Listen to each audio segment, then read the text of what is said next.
Delhi, Khurana mention. एक बड़े से 3 मंजिला महल जैसे घर को बहुत ही सुंदरता से सजाया गया था। हर तरफ रंग बिरंगे फूल लगाए गए थे। जितना वो घर बाहर से सुंदर था, उससे भी ज्यादा वो घर अंदर से खूबसूरत था। उसकी सजावट को देखकर ऐसा लग रहा था जैसे यहाँ पर किसी पार्टी की तैयारी की जा रही हो। और ये सच भी था। आज खुराना मेंशन में इस घर की बड़ी बहू का बेबी शावर रखा गया था, जिसे बहुत ही धूमधाम से मनाया जा रहा था। मेंशन के अंदर बहुत सी हाई प्रोफाइल की औरतें वहां पर मौजूद थीं और आपस में बातें कर रही थीं। उन सभी के चेहरे पर मुस्कुराहट थी।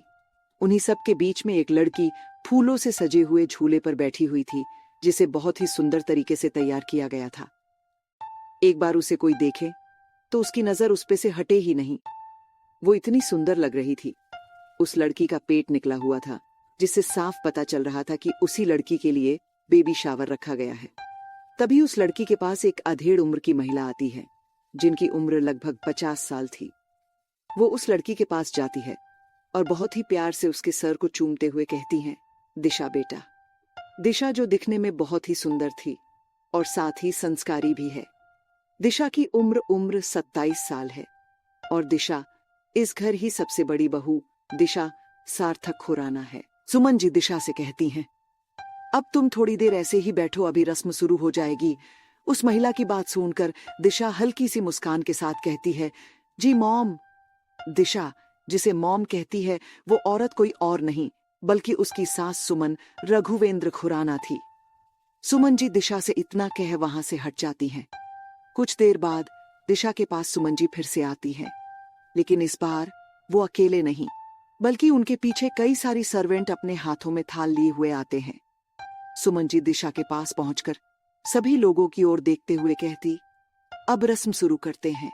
इतना कहकर वो दिशा के सिर पर एक चुनरी डालती है। उसके बाद वो दिशा के आंचल में नारियल रखती है, फिर कुछ फल रखती है। उसके बाद वो एक बहुत ही सुंदर सा नेकलेस सेट दिशा को देते हुए कहती हैं, हमारी बच्ची और उसके आने वाले बच्चे को किसी की नजर न लगे। इतना कह वो ऊपर तीसरे फ्लोर पर देखती है तो उन्हें एक परछाई दिखती है, जिसे देखकर उनकी आंखों में आंसू आ जाते हैं और वो अपने मन में कहती हैं, हमें माफ करना बेटा, हम ये खुशी आपको नहीं दे सकते हैं, हम बहुत मजबूर हैं। इतना कह वो चुप हो जाती है और अपने आंसुओं को भी सबसे बहुत आसानी से छुपा लेती है। उसके बाद वो सभी की ओर देखते हुए आगे कहती, अब आप सब लोग भी रस्म पूरी कीजिए। उनके कहने के बाद एक एक करके सभी लोग रस्म को पूरा करने लगते हैं और साथ ही गाना बजाना भी शुरू हो जाता। वहां मौजूद सभी लोग बहुत ही खुश नजर आ रहे थे, लेकिन 3rd फ्लोर पर खड़ी लड़की, जो दिखने में किसी परी से कम नहीं थी, उस लड़की की उम्र लगभग 25 साल लग रही थी और उसकी हाइट भी 5 फुट 7 इंच थी। उस लड़की की नीली आंखें और उसके लंबे बाल उसकी सुंदरता में 4 चांद लगा देते थे। बस कमी थी तो बस उसके चेहरे की रौनक की, जो कहीं गुम सी हो गई थी। लेकिन इसके बाद भी उसकी सुंदरता में कोई कमी नजर नहीं आ रही थी। वो लड़की सुमन जी की आंखों की नमी को बहुत अच्छे देख लेती है। उसके बाद वो वही सबकी नजरों से बचते हुए दिशा को देखने लगती है। दिशा को देखते हुए उसके भी हाथ अपने आप ही उसके पेट पर चले जाते हैं, जिसके बाद वो अपने पेट पर अपने हाथ को फेरते हुए कहती हैं, देखो बच्चों, तुम्हारे बड़ी मॉम की गोद भराई की रस्म हो रही है, इसलिए तुम दोनों भी उनके लिए प्रे करना। इतना कहते कहते उस लड़की के आंखों से आंसुओं की धारा बहने लगती है। तभी उस लड़की के पीछे से एक आवाज आती है, सिया बेटा, जिसे सुनकर वो लड़की अपने आंसुओं को तुरंत साफ करती है और अपने मुस्कुराते हुए चेहरे के साथ पीछे की ओर मुड़ती है और कहती, जी मां। सिया को पीछे से किसी और नहीं बल्कि सुमन जी ने ही आवाज दी थी। सिया पीछे मुड़ती है और उन्हें अपनी नीली आंखों से देखने लगती है। सुमन जी जैसे ही उसकी नीली आंखों को देखती तो पाती है उसकी नीली आंखें अब हल्का हल्का लाल रंग में हो गई थीं, जिसे देखकर वो समझ जाती है कि सिया अभी रो रही थी। फिर वो सिया देखते हुए अपने मन में कहती, हमने अपनी जिद की वजह से आपकी शादी अपने बेटे से कराकर बहुत बड़ी गलती कर दी है। सिया उन्हें कहीं खोए हुए देखकर अपनी नीली आंखों से सुमन जी को देखते हुए अपनी मीठी सी आवाज में कहती हैं, क्या हुआ माँ? आप यहाँ क्यों आई? अभी आपको नीचे भाभी के पास होना चाहिए था। सिया की बात सुनकर सुमन जी अपने यादों से बाहर आती हैं और सिया से कहती है, क्या हम अपनी बेटी से मिलने यहाँ नहीं आ सकते हैं? या फिर अब हम उसके लिए कोई मायने नहीं रखते हैं? सुमन जी की बात सुनकर सिया जल्दी से उनके हाथ को पकड़कर कहती है, माँ, आप ये क्या कह रही है? आपको पता है हमारी लाइफ में कोई मायने रखता है तो सबसे पहले आप ही रखती है, और हम आपको सबसे ज्यादा मानते हैं क्योंकि आप ही हैं इस घर में जिसे हमारी परवाह है। और आज तो आपने कह दिया ऐसे, लेकिन इसके बाद कभी भी ऐसा मत कहिएगा। सिया की बात सुनकर सुमन जी की आंखों से आंसू बहने लगते हैं, जिन्हें देखकर सिया कहती है, माँ आप रो क्यों रही है? अगर आप ऐसे ही रोएंगी तो हम भी रोने लगेंगे। इतना कहते कहते सिया भी रोने लगती हैं।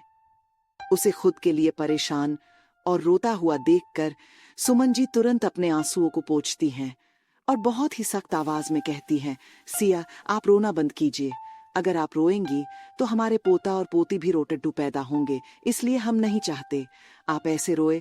हमें रोटट्टू बच्चे नहीं चाहिए। सुमन जी की बात सुनकर सिया भी मुस्कुराने लगती और वैसे ही मुस्कुराते हुए कहती हैं, ठीक है हम नहीं रोते। अब आप बताइए, आपको कुछ काम था हमसे जो आप यहाँ आई हैं? सिया की बात सुनकर सुमन जी अपने सर पर हाथ रखकर कहती है, देखिए हम कितने भुलक्कड़ हैं। हम जिस लिए आपके पास आए थे वो तो हम भूल ही गए। सिया आप 1 मिनट रुकिए, अभी आपको बताते हैं। सिया से इतना कह वो अपने से थोड़ी दूर पर खड़ी एक मेड को देखती है और उसे कुछ इशारा करती है। वो मेड सुमन जी के इशारे को समझकर उनके पास अपने हाथों में एक थाल लिए हुए आती है। सिया ये सब देखकर कंफ्यूज हो जाती है और सुमन जी से पूछती हैं, माँ ये क्या है? सुमन जी सिया को वैसे ही देखते हुए बहुत ही प्यार से जवाब देते हुए कहती है, सिया अब आप शांति से खड़े रहिए और हमसे कोई सवाल मत कीजिए। हम जो करने जा रहे हैं उसे हमें करने दीजिए, उसके बाद आप खुद ही जान जाएंगी हम आपके पास क्या करने आए हैं और ये क्या है। इतना कहकर सुमन जी सिया को एक स्माइल पास करती हैं। उसके बाद सुमन जी उस मेड के हाथ में रखी थाल में से एक लाल रंग की बहुत ही सुंदर सी चुनरी निकालकर सिया के सर पर डाल देती है। फिर उसके बाद सुमन जी सिया को उसका आंचल फैलाने को बोलती है। सुमन जी के ऐसा करने पर सिया समझ जाती है कि सुमन जी क्या करने वाली है, जिसके बाद वो उनसे कहती है, माँ आप ये सब क्यों कर रही है? आपको सब पता है। फिर भी इतना कहते कहते सिया की आंखों से आंसू गिरने लगता है। सुमन जी सिया की बात सुनकर कहती हैं, हमें सब पता है और हमें ये भी पता है कि हम क्या कर रहे हैं और क्यों कर रहे हैं। दिशा ही नहीं बल्कि तुम भी इस घर की बहू हो, चाहे कोई माने या ना माने। फिर थोड़ा रुककर सिया के आंसुओं को उसके गालों पर से साफ करते हुए आगे कहती है, मुझे पता है सिया, तुम्हारा भी 8वां महीना चल रहा है, तो उस हिसाब से तुम्हारी भी गोद भराई की रस्म होनी चाहिए थी, इसलिए हम वही कर रहे। सिया हम ये भी मानते हैं कि तुम्हारी गोद भराई की रस्म हम दिशा के जैसे नहीं कर सकते हैं और न ही किसी को तुम्हारे बारे में बता सकते हैं कि हमारी एक और बहू है। काश सिया हम सबसे बता पाते कि हमारी एक नहीं बल्कि 2 बहुएं हैं, पर अफसोस हम किसी से ये बात नहीं कह सकते हैं। फिर भी सिया कोई बात नहीं है, हम किसी को आपके बारे में बता नहीं सकते हैं ना, लेकिन इस रस्म को तो हम कर ही सकते हैं। इसलिए अब आप हमें अपना काम करने दीजिए जो हम कर रहे हैं। सुमन जी इतना कहकर उस थाल में से नारियल और फल निकालकर सिया के आंचल में रखती है। उसके बाद वो और भी चीजें सिया को देती है। सभी चीजें देने के बाद सुमन जी सिया की नजर उतारते हुए कहती हैं, हमारी बहू और उसके होने वाले बच्चे को किसी की नजर न लगे। नजर उतारने के बाद सुमन जी अपने गले में पहने हुए बड़े से हार को उतारती हैं, फिर उसे सिया को पहनाने जाती है। लेकिन जैसे ही वो अपने हाथ को सिया के गर्दन तक ले जाती है कि तभी सिया कुछ कदम पीछे चली जाती है और उनसे कहती हैं, माँ हम ये नहीं ले सकते हैं। सिया की बात सुनकर सुमन जी के हाथ रुक जाते हैं और वो सिया से कहती है, आप हमें मना नहीं कर सकती है, और रही बात इस हार की तो ये आपको लेना ही होगा, क्योंकि ये हार वैदिक के दादी का है। इसे उन्होंने हमें तब दिया था जब वैदिक हमारे पेट में था, और उसी के साथ उन्होंने ये भी कहा था कि ये हार हम तुम्हें दे तो रहे हैं, लेकिन तुम इसे बहुत संभाल के रखना और अपने होने वाले इस बच्चे की पत्नी को तब देना जब वो पेट से हो। उस हिसाब से सिया अब वक्त आ गया है कि हम उनकी बातों का मान रखें और उनके कहे अनुसार आपको दे। इसलिए आज से इस हार पर सिर्फ और सिर्फ आपका हक होगा। इतना कह वो अपने कदम सिया की ओर बढ़ाते हुए कहती है, सिया, हम तो बस आपकी चीज या कहे आपकी अमानत, जो वैदिक के दादी ने उसकी पत्नी को देने के लिए हमें दिया था, वहीं आपको सौंप रहे हैं, इसलिए आप इसे स्वीकार कीजिए। सुमन जी की बात सुनकर सिया तुरंत कहती है, माँ, आपने हमें अभी जो कहा, हम वो सब कुछ समझते हैं, फिर भी हम इसे नहीं ले सकते हैं। फिर वो उनसे अपना सर झुकाते हुए कहती है, माँ प्लीज आप इस हार को अपने पास रखिए, क्योंकि हमें नहीं लगता है कि इस पर हमारा कोई हक है। लेकिन आप चिंता मत कीजिए, आपको जल्दी ही वो मिल जाएगी जिसका इस हार पर हक है, लेकिन हमारा इस पर कोई हक नहीं बनता है। फिर सिया अपने दोनों हाथों को आपस में जोड़ते हुए आगे कहती है, माँ, हमने आपको मना किया, उसके लिए आप हमें माफ कर दीजिएगा। आई एम सॉरी माँ। इतना कहकर सिया बिना सुमन जी की आगे की कोई बात सुने वहां से चली जाती है। सुमन जी बस सिया को जाते हुए देखती रह जाती है। तभी वो खुद से कहती हैं, हमें पता है सिया, आपने ये क्यों नहीं लिया। इतना कहकर वो कुछ सोचते हुए पुरानी यादों में चली जाती है। फ्लैशबैक। सिया की मुंह दिखाई की रस्म सुमन जी ने हाल में रखा हुआ था, जिसमें बाहर का कोई भी नहीं आया हुआ था, या फिर कह सकते हैं कि किसी को वैदिक और सिया की शादी के बारे में पता ही नहीं था, क्योंकि किसी को बताया ही नहीं गया था उनकी शादी के बारे में। वहां पर वैदिक को छोड़कर केवल घर के ही लोग मौजूद थे, साथ ही कुछ खास सर्वेंट। घर में मौजूद सभी ने सिया को कुछ न कुछ तोहफा उसके मुंह दिखाई पर दिया था। तभी सुमन जी सिया को सोने का कंगन उसके हाथों में पहनाते हुए कहती हैं, ये मेरी तरफ से आपकी मुंह दिखाई का तोहफा। वो जैसे ही उसे कंगन पहनाकर अपनी बात पूरी कर उसके सामने से हटती है कि तभी एक चटाक की आवाज पूरे हाल में गूंजती है, जिसे सुनकर हाल में मौजूद सबके सब आवक से हो जाते हैं और जहां से आवाज आई थी उस ओर देखते हैं तो पाते हैं कि सिया का सर एक ओर झुका हुआ था और साथ ही उसने अपने एक गाल पर हाथ रखा हुआ था, जिसे देखकर साफ पता चल रहा था कि उसके गालों पर अभी अभी किसी ने बहुत ही तेज थप्पड़ मारा है। सिया को वो थप्पड़ इतनी तेज लगा था कि उसकी आंखों से आंसू पानी की तरह बहने लगता है और सभी लोग सिया के सामने खड़े उस इंसान को देखने लगते हैं जिसने अभी अभी सिया को मारा था। और वो इंसान सिया को अपनी जलती हुई नजरों से बहुत ही गुस्से के साथ देख रहा था। उस इंसान को देखकर सुमन जी बहुत ही तेज आवाज में उस शख्स नाम गुस्से से लेती हैं, वैदिक। सुमन जी की आवाज बहुत तेज थी और पूरे हाल में गूंज उठती है।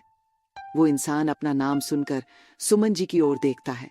तभी सुमन जी फिर से गरजते हुए उससे कहती हैं, आपकी हिम्मत कैसे हुई सिया पर हाथ उठाने की।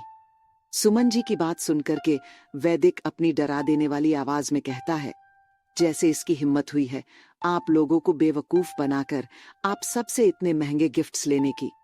इतना कह वैदिक सुमन जी पर से अपनी नजरें हटाकर सिया पर करते हुए अपनी बात आगे बढ़ाते हुए कहता है, मॉम, क्या ये अपनी औकात भूल गई है।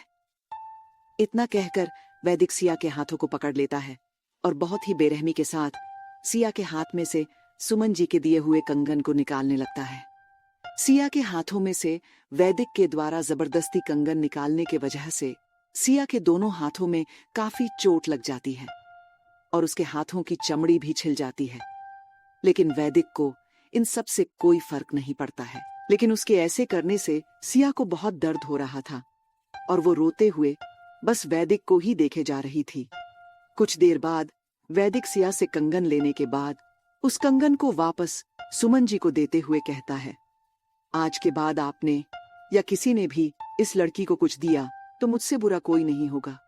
फिर वो अपनी वार्निंग भरी आवाज में आगे कहता है, उसके साथ मैं क्या करूंगा वो सोच भी नहीं सकता है। इतना कहने के बाद वैदिक सबको घूर कर देखने लगता है। फिर उसी तरह से वो सबको घूरते हुए अपनी डरावनी और रूह कपा देने वाली गरजती हुई आवाज में कहता है, इस लड़की को जिसने भी जो भी दिया है अभी के अभी वो यहाँ आए और अपना गिफ्ट यहाँ से उठाकर ले जाए, नहीं तो उसके लिए अच्छा नहीं होगा और ना ही इस लड़की के लिए। वैदिक की बात सुनकर सुमन जी गुस्से से कहती है, कोई कुछ भी एसएस नहीं लेगा और जिसका जो भी मन होगा वो सिया देगा। तुम होते कौन हो मना करने वाले? सुमन जी की बात सुनकर वैदिक गुस्से से सिया का गला पकड़ लेता है और फिर वो कहता है, ठीक है, फिर मैं इस लड़की का किस्सा ही खत्म कर देता हूँ। वैदिक के गला पकड़ने के वजह से सिया छटपटाने लगती है और उससे खुद की गर्दन को छुड़ाने लगती है, लेकिन वैदिक की पकड़ बहुत ही मजबूत थी, जिससे वो खुद को छुड़ा ही नहीं पा रही थी। वैदिक के ऐसा करने से हाल में मौजूद सभी लोग डर जाते हैं। तभी सुमन जी भी अपनी डरी हुई आवाज में सिया की फिक्र करते हुए कहती हैं, वैदिक आप सिया के साथ ऐसा नहीं कर सकते हैं, उसे छोड़ दीजिए। सुमन जी की बात सुनकर वैदिक सिया का गला पकड़े हुए ही डेविल स्माइल करते हुए सबको देखता है और कहता है, अगर आप सब लोग चाहते हैं कि मैं इसे छोड़ दूं, तो मैं आप सबको एक एक चांस देता हूं। थोड़ी देर पहले मैंने जैसा कहा वैसा ही आप सब करेंगे तो मैं इस लड़की को छोड़ दूंगा। वैदिक की बात सुनकर हाल में खड़े सभी लोग डर जाते हैं, क्योंकि वो सभी उसके गुस्से को बहुत ही अच्छे से जानते थे कि अगर उन्होंने वैसा नहीं किया तो वो सिया की जान लेने से पहले सोचेगा भी नहीं। और यही कारण था कि सभी लोग वैदिक के गुस्से से बहुत डरते भी थे। और अभी के जो हालात थे उसे देखकर तो सब लोग बहुत ही ज्यादा डर गए थे। इसलिए जिसने जो भी सिया को दिया था वो सब सिया से वापस ले लेते हैं। सबके वापस ले लेने के बाद वैदिक सिया के गले को छोड़ देता है। उसके ऐसा करते ही सिया लंबी लंबी सांसें लेने लगती है, जिसे देखकर वैदिक कहता है, मैंने जो कहा है उसे बहुत ही अच्छे से आप सब याद रखिएगा, वरना मुझे इसकी जान लेने में देर नहीं लगेगी। इतना कहकर वैदिक बिना किसी पर ध्यान दिए सीधा अपने रूम की ओर चला जाता है। उसके जाने के बाद सभी लोग एक एक करके अपने रूम की ओर चले जाते हैं। सबके जाने के बाद अगर कोई हाल में बचता था तो वो सुमन जी और सिया ही थे। सिया अपने आंखों में आंसुओं के साथ एक अनकहा सा दर्द लिए अपने सर को झुकाए हुए किसी मुजरिम की तरह खड़ी थी और सुमन जी अपनी भरी आंखों से उसे देख रही थी। Flashback and. सुमन जी अभी अपनी पिछली यादों में खोई हुई ही थी कि तभी उन्हें एक मेड आवाज देते हुए कहती हैं, बड़ी मैडम, वो छोटी मैडम के मम्मी पापा जा रहे हैं तो आपसे जाने से पहले मिलना चाहते हैं, इसलिए आपको छोटी मैडम बुला रही हैं। उस मेड की आवाज सुनकर सुमन जी अपने यादों से बाहर आ जाती हैं और उससे कहती है, हाँ ठीक है, तुम चलो, हम आते हैं। कहते हुए सुमन जी उस हार को देखते हुए वहां से हाल की ओर आ जाते हैं। दूसरी ओर थर्ड फ्लोर के एक रूम के अंदर, जो दिखने में बहुत ही लग्जरियस था, उसके अंदर रखी एक एक चीजें बहुत ही महंगी थी। वो रूम बहुत ही बड़ा था। रूम के बीचों बीच एक किंग साइज बेड था, एक और सोफा और टेबल रखा हुआ था जो उस रूम में और भी सुंदरता ला रहा था। उस रूम के अंदर और भी 4 डोर थे, जिसमें से एक डोर पूरा ग्लास का बना हुआ था जो बालकनी के लिए बना हुआ था, और एक डोर कॉलेजेट रूम के लिए था। उसके बाद एक डोर बाथरूम के लिए था और एक डोर स्टडी रूम के लिए था। ऐसा इसीलिए था कि वैदिक ने अपने हिसाब से इस रूम को डिजाइन किया था, क्योंकि पूरा थर्ड फ्लोर उसका ही था, उसके सिवा उस पर कोई कदम नहीं रखता था। थर्ड फ्लोर पर बस 3 ही रूम थे ही, एक स्टडी रूम, दूसरा वैदिक का बेडरूम, उसके बाद एक बहुत बड़ा स्विमिंग पूल बना हुआ था, उसके बाद एक रूम जो कि ग्लास का बना हुआ था, वो जिम रूम था। उस ग्लास के बाहर से तो कुछ भी नहीं देखा जा सकता था, लेकिन अंदर से सब कुछ साफ दिखाई देता था। पूरा थर्ड फ्लोर का एरिया वैदिक का था, जिस पे कोई आने की हिम्मत नहीं करता था। सिर्फ 2 लोगों को छोड़कर एक सुमन जी, जो कि वहां की साफ सफाई करती थी, क्योंकि वैदिक का किसी का आना और उसकी चीजों को कोई दूसरा छुए उसे पसंद नहीं आता था, इसलिए सुमन जी खुद ही सब करती थी। और दूसरा, वैदिक का एसिडेंट पार्ट को उसके अलावा किसी को भी आने की इजाजत नहीं थी। लेकिन वैदिक की शादी के बाद सुमन जी ने वैदिक के रूम में सिया को रहने का ऑर्डर दिया, जिसे वैदिक मना नहीं कर सका, लेकिन उसने उसे अपने रूम में एक साइड रहने की इजाजत दी। लेकिन उसके बदले उसने सिया के सामने शर्त रखी कि वो तब तक ही यहाँ रह सकती है जब तक वो पूरे थर्ड फ्लोर की साफ सफाई खुद ही करेगी, कोई भी उसकी मदद नहीं करेगा। और सिया उसके किसी भी चीज का कोई यूज नहीं करेगी। न वो उसके बेड पर सो सकती है और न ही वो सोफे पर। अगर उसे उस रूम में रहना है तो वो एक कोने में रह सकती है या फिर बालकनी में, लेकिन बालकनी में रखे झूले या चेयर और कॉफी टेबल का भी यूज नहीं कर सकती है। लेकिन वो वॉशरूम यूज कर सकती है, लेकिन बाथटब का नहीं। वैदिक की अजीब से शर्तों को सिया अपने हालातों के आगे मजबूर होकर सब कुछ मान गई और उसने उतने में ही खुद को एडजस्ट कर लिया। ऐसे ही एक दिन सुमन जी किसी काम से वैदिक के रूम में आई। उससे बात करने के लिए तो उन्हें सिया का बैग एक कोने में रखा हुआ दिखा, तो उन्होंने उसे वहां से हटाकर वैदिक के क्लोजेट रूम में रखवा दिया, जिसके लिए वैदिक ने उनसे बहुत ही झगड़ा किया था। लेकिन सुमन जी ने अपनी कसम देकर उसे मना लिया था। उस दिन से वैदिक ने कबर्ड में एक साइड खाली कर दिया सिया के कपड़ों के लिए। इसी तरह सिया उस दिन से आज तक अपनी जिंदगी जीती आ रही है कि कभी तो वैदिक के दिल में अपने लिए थोड़ा सा जगह बना पाए, या फिर वो उसे खुद से प्यार करने पर मजबूर कर सके। लेकिन वैदिक जैसे जैसे वक्त बीतता जा रहा था और भी पत्थर का होता जा रहा था। उसके दिल में सिया के लिए क्या था कभी पता ही नहीं चलता था। सिया उस बड़े से रूम के अंदर दरवाजे से लगकर खड़ी आंसू बहा रही थी। कुछ देर ऐसे ही रोने के बाद सिया क्लोजेट रूम के अंदर जाती है और कबर्ड को खोलती है, जिसके अंदर 4-5 साड़ियां और 5 या 6 ड्रेस रखी हुई थी, जिनमें से 2 पलाजो और कुर्ती थी और बाकी की मिडी थी जो घुटने से बहुत नीचे की थी, और उसके अलावा कुछ भी नहीं था। सिया उसी में अपने सर पर रखी उस चुनरी को उसमें रखती है और साथ में बाकी की चीजों को भी। उसके बाद वो उसे बंद कर देती है। फिर क्लोजेट रूम से सीधे बात रूम के अंदर जाकर खुद का हाथ मुंह धोकर रूम में आती है, तो अपने सामने खड़े इंसान को देखकर उसके कदम वहीं पर रुक जाते हैं और वो डर से 2 कदम पीछे की ओर हो जाती है। उसके सामने कोई और नहीं बल्कि वैदिक अपना बिजनेस सूट पहने खड़ा था, जिसकी पर्सनैलिटी ऐसी थी कि कोई उसे एक बार देख ले तो उसका दीवाना हो जाए। वो उस पर से अपनी नजर भी नहीं हटा पाए।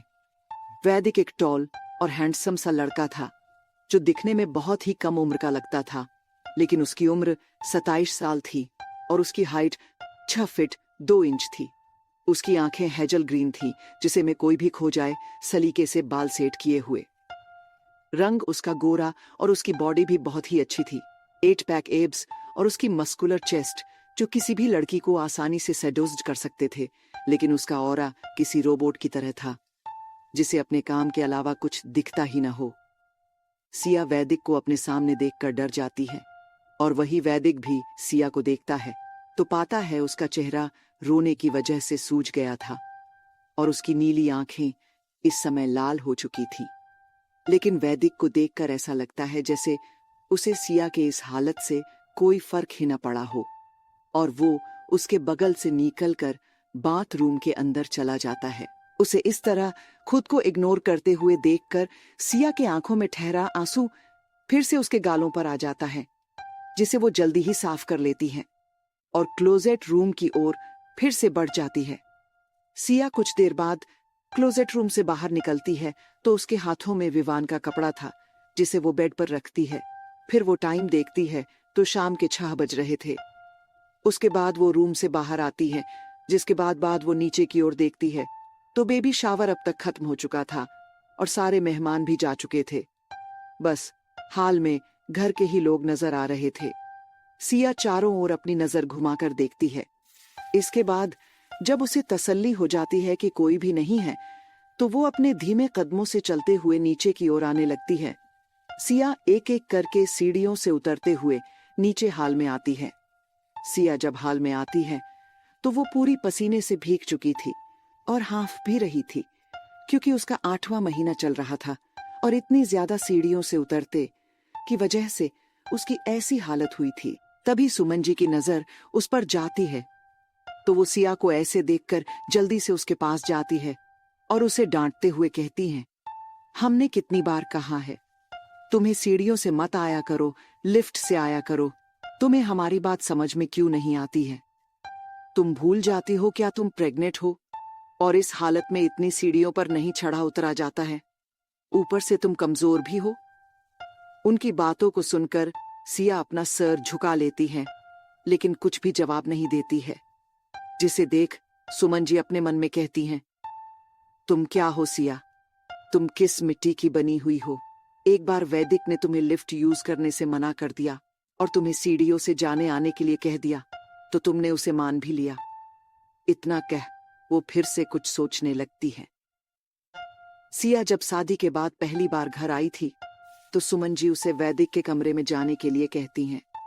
उसके बाद वो उसे लिफ्ट की ओर इशारा करती है कि वहां से 3rd फ्लोर पर चली जाओ। उनकी बात सुनकर सिया लिफ्ट की ओर अपने कदम बढ़ा देती है। सिया जैसे ही लिफ्ट में अपना पहला कदम रखती है, ठीक उसी समय कोई उसके हाथ को पकड़कर बाहर की ओर खींचता है और उसे धक्का दे देता है, जिससे वो संभल नहीं पाती है और फर्श पर गिर जाती है।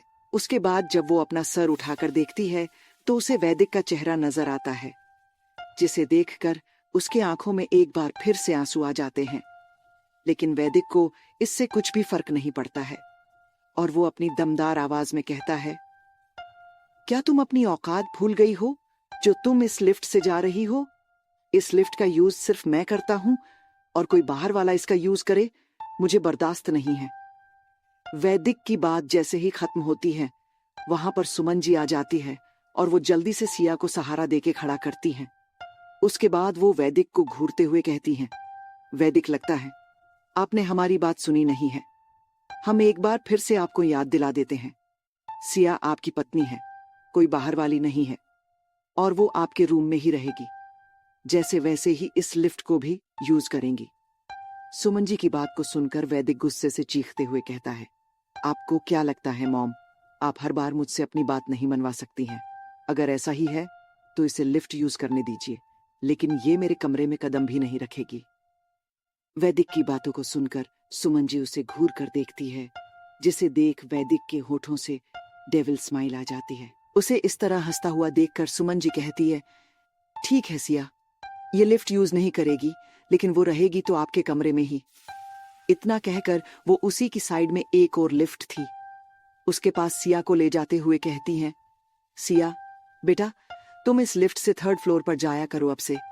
उनकी बात जैसे ही खत्म होती है, वैसे ही वैदिक की चीखती आवाज आती है, ये लिफ्ट घर वालों के यूज के लिए है ना, कि किसी बाहर वाले के लिए की? जिसका जब मन करे वो अपना मुंह उठाकर इसे यूज करने चले आए। फिर सिया की ओर देखते हुए कहता है, और अगर तुम्हें इतना ही शौक है मेरे कमरे में आने का, तो तुम एक काम करो, सीढ़ियों से ही जाया करो और आया करो ना। इतना कहकर वो सुमन जी की ओर देखते हुए कहता है, अगर अब आपने कुछ भी कहा तो मैं इस लड़की को सीधे इस घर के बाहर फेंकूंगा। अगर आप ऐसा नहीं चाहती हैं तो आप अब डैड पर ध्यान दीजिए। और उन्हें एक वार्निंग लुक देके वहां से चला जाता है और छोड़ जाता है तो रोती हुई सिया को, जो उसकी बातों को सुनकर कितना टूट रही थी अंदर ही अंदर से, लेकिन उसका हाल समझने वाला कोई भी नहीं था। सुमन जी अभी अपने सोच में गुम ही थी कि तभी उन्हें सिया की आवाज आती है, माँ क्या अब हम जाए? सिया की बात सुनकर वो अपने यादों से बाहर आती है और अपना सर हाँ में हिलाकर वहां से चली जाती है, कुछ सोचते हुए। उनके जाने के बाद सिया अपने सर को ऊपर करती है तो उसके आंखों से आंसू बहते हुए उसके गालों पर आ रहे थे, जिसे वो जल्दी से साफ कर लेती है। उसके बाद वो किचन की ओर चल देती है। वैदिक सिया के साथ क्यों ऐसा करता है और सिया क्या करने किचन में गई है? सिया के साथ और क्या क्या होने वाला है, जानने के लिए बने रहिए इस कहानी के साथ। सिया किचन में जैसे ही आती है, वैसे ही उसे देखकर जो कुक किचन में थे वो वहां से निकल जाते हैं, क्योंकि उन्हें साफ तौर से वैदिक ने कहा था, जब भी सिया किचन में आए वहां पर कोई भी नहीं होना चाहिए और न कोई उसकी मदद करेगा। किसी भी काम में अगर किसी ने कभी इसकी मदद की या कोई भी मुझे इसके आसपास दिखा तो वो दिन उसका आखिरी दिन होगा। उनके ऐसे जाने से सिया को कोई फर्क नहीं पड़ता है, क्योंकि ये उसके साथ लगभग 8 महीने से रोज होता आ रहा था। इसलिए वो उन पे कोई ध्यान नहीं देती है और अपने काम पर लग जाती है।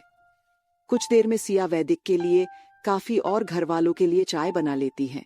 उसके बाद वो 1 कप में काफी निकालती है और 4 कप में चाय छानती है। उसके बाद वो चाय को ट्रे में रखकर धीरे कदमों से चलते हुए हाल में आती है तो उसे वहां कोई भी नहीं दिखता है।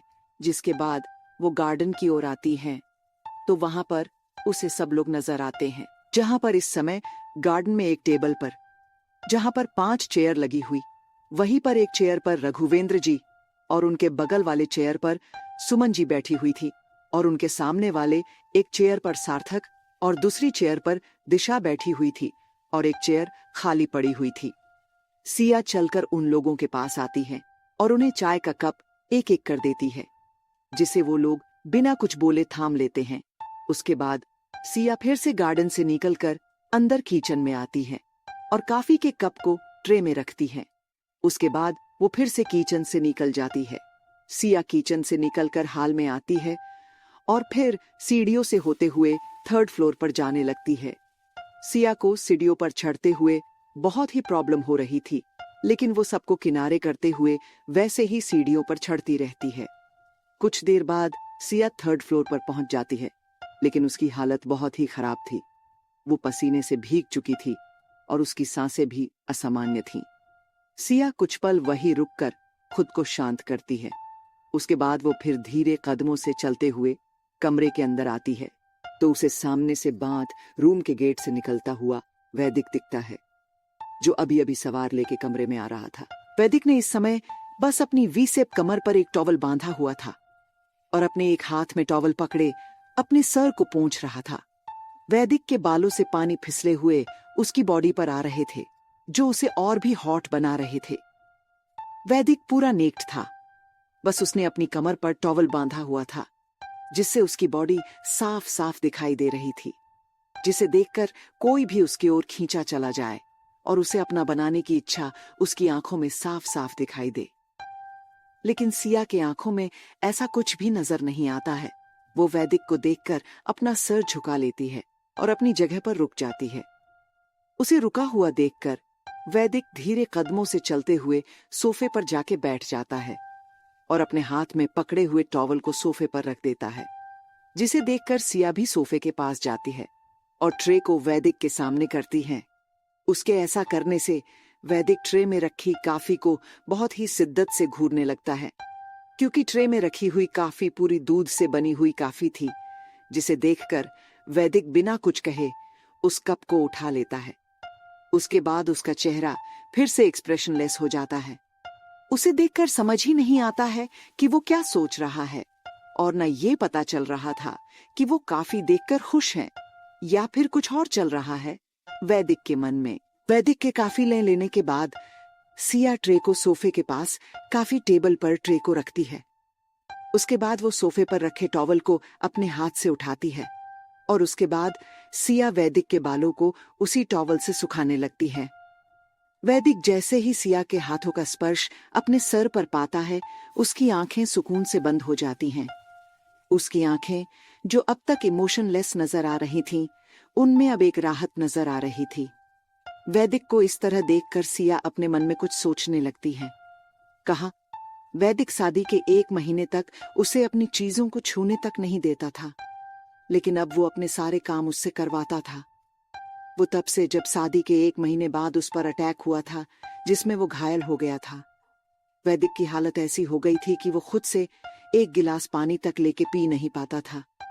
तब एक सिया ही थी जिसने उसकी देखभाल की थी, साथ सारे काम भी करती थी, चाहे वो वैदिक को स्पंज बाथ देना, उसके कपड़े चेंज करना, उसे अपने हाथों से खाना खिलाना भी। लेकिन वैदिक को इससे भी कोई फर्क नहीं पड़ता है। सिया को लेके ऊपर से वो उसे और भी परेशान करता था। उससे जानबूझकर अपने कपड़े धोने के लिए कहता था, वो भी अपने हाथों से। सिया जानती थी कि वो उसे परेशान कर रहा है, लेकिन वो कुछ भी नहीं कर सकती थी। वो ऐसा ही करती थी जैसा वैदिक कहता था। सिया ये भी जानती थी कि वैदिक जो कपड़े एक बार पहन लेता था, फिर वो उन्हें दोबारा कभी भी नहीं पहनता था। फिर वो उससे कपड़े धुलवाता था, सिर्फ और सिर्फ उसे दर्द देने के लिए। सिया सब कुछ जानते हुए भी वैदिक का ख्याल रखती थी। धीरे धीरे वैदिक फिर से पहले जैसे होने लगा था, क्योंकि वैदिक की बॉडी बहुत ही जल्दी रिकवर कर लेती है और वो पहले के जैसे हो गया था। सिया के देखभाल की वजह से ये बात वैदिक भी जानता था। लेकिन उसने कभी भी इस बात पर एग्री नहीं किया। उल्टा वो सिया को और भी ज्यादा परेशान करने लगता है। उस दिन से आज तक सिया वैसे ही सब कुछ करती थी। वैदिक के कपड़े निकालना, उसके लिए काफी बनाना, फिर उसके बालों को पोंछना, उसके बाद उसके कपड़ों को धोना और उन्हें सुखाना।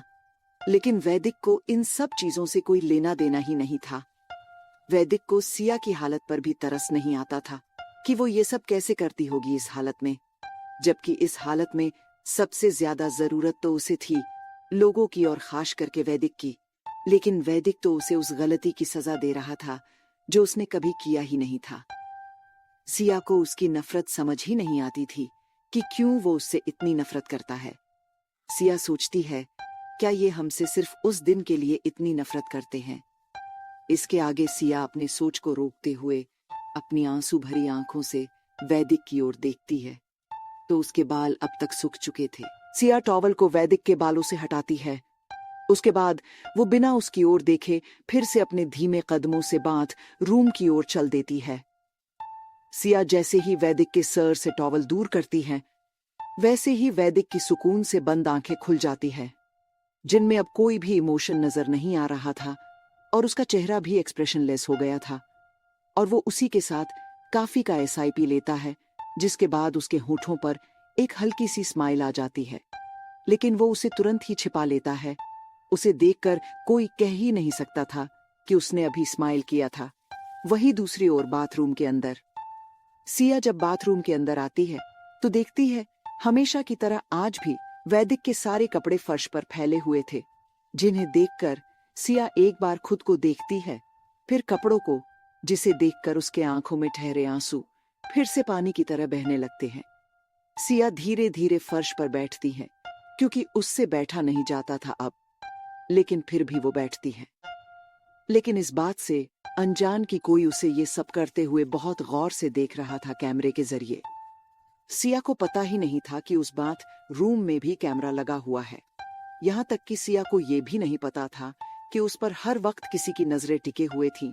वो इस मेंशन में पूरे दिन या रात में क्या करती थी, क्योंकि कि पूरे खुराना मेंशन में कैमरा लगा हुआ था। बस रघुवेंद्र और सुमन जी के बेडरूम और सार्थक और दिशा के बेडरूम को छोड़कर ये बात सिर्फ वैदिक और सार्थक ही जानते हैं, बाकी किसी को भी नहीं पता था। लेकिन वैदिक के बाद रूम और कमरे में भी एक हाइड कैमरा लगा हुआ था, जिसके बारे में सिर्फ वैदिक ही जानता था। अगर सिया कभी भी घर से बाहर भी जाती थी तो उसके पीछे उस पर हमेशा कोई नजर रखता था। वो इन सब चीजों से बेखबर बस अपना काम करती थी। उसके बाद एक एक करके वैदिक के सारे कपड़े समेटती है, फिर उसे वॉश करने लगती है। ये सब करते हुए उसे कितना दर्द हो रहा था वो उसके चेहरे पर साफ साफ दिखाई दे रहा था, और इसकी गवाही उसके आंखों से बहते हुए आंसू दे रहे थे। लेकिन फिर भी वो उस दर्द को दरकिनार करते हुए अपने काम में लग जाती है। कुछ देर बाद सिया वैदिक के कपड़ों को धोकर उन्हें एक बैकेट में रखती है। उसके बाद वो अपने चेहरे पर से आंसुओं को साफ करती है, जो रोने की वजह से निशान बन गए थे उसके गालों पर। फिर उस बैकेट को लेकर बात रूम से बाहर आती है। उसके बाद वो रूम से निकलकर टेरिस की ओर बढ़ जाती है। सिया सीढ़ियों से होते हुए टेरिस पर आती है। उसके बाद वो अपने हाथों से एक एक करके वैदिक के सारे कपड़े फैला देती है। उसके बाद वो रेलिंग से सटकर खड़ी होकर लंबी लंबी सांसें लेने लगती हैं और अपने एक हाथ से अपने पेट को पकड़ लेती है। उसके बाद वो अपने पेट को देखते हुए अपना मुंह बनाती है, जिससे वो और भी क्यूट लग रही थी। उस पर से उसकी वो नीली आंखें और भी उसे खूबसूरत बनाती थी। और उसी तरह से सिया अपने बच्चों से शिकायत करते हुए कहती हैं, आपके पापा तो हमें परेशान करते ही हैं, अब आप दोनों भी हमें परेशान करेंगे तो फिर कैसे चलेगा। इतना कहकर वो फिर से अपने मुंह बनाने लगती हैं। उसके बाद अपने आंखों को उचकाते हुए फिर से कहती हैं, बताइए बताइए, आप दोनों भी हमें भी परेशान करेंगे। फिर सिया खुद ही अपने सवालों का जवाब देते हुए कहती हैं, नहीं, आप दोनों तो बहुत अच्छे हैं, अब आप दोनों हमें परेशान नहीं करेंगे। वही कोई दूर बैठे सिया को खुद से ऐसे बातें करते हुए देखकर और ऐसे क्यूट क्यूट फेस बनाते हुए देखकर स्माइल कर रहा था। कौन है वो जो सिया पर नजर रखता है, वैदिक सिया को किस गलती की सजा दे रहा है और उससे इतनी नफरत किस लिए करता है? सिया किस दिन के बारे में सोच रही थी? ये सब जानने के लिए बने रहिए इस कहानी के साथ।